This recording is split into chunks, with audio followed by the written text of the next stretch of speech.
Why has the history of African peoples been erased? Well, we don't live in a fair world. Things aren't fair. You don't get equal opportunities. You get the opportunities that you create for yourself. And if someone gets in there first and they conquer you, they colonize you, they enslave you, they simply make your history disappear to make it look like they conquered, colonized, and enslaved nobodies.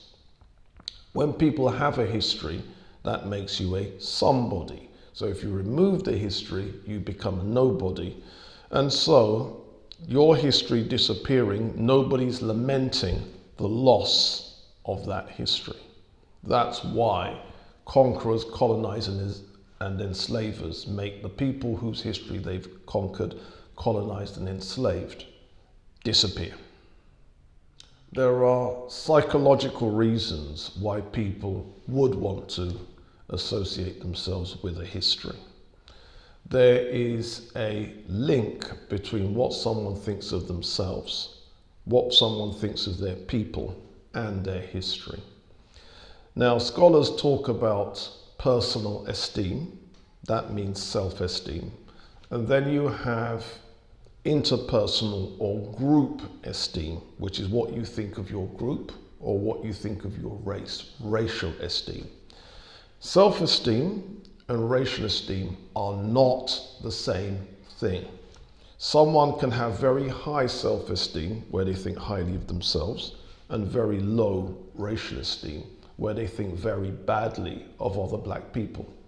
And in truth, most black people have very high self-esteem and very low racial esteem. And that's one of the reasons why black people are prone to fight each other, prone to disagree with each other, prone to conflict with each other, because someone thinks very highly of themselves and someone thinks very lowly of their group. And what happens is, if people can call each other the N and the B words, they're really saying, I don't give a monkey's about the black race. They've really just said that their racial esteem is very, very low. But every black person usually has very high personal esteem. So if someone thinks highly of themselves and very lowly of their group, that is a recipe for fighting. That is a recipe for conflict.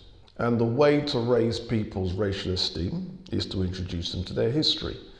And if the history happens to be a great history, a history that people objectively can be proud of, they will see their people in a very different way to how they see their people at present. And that's the difference between high self-esteem, low racial esteem, to having a balance where you have high self-esteem and high racial or ethnic esteem. The purpose of my work generally is to build that psychological balance between high personal esteem and high self-esteem.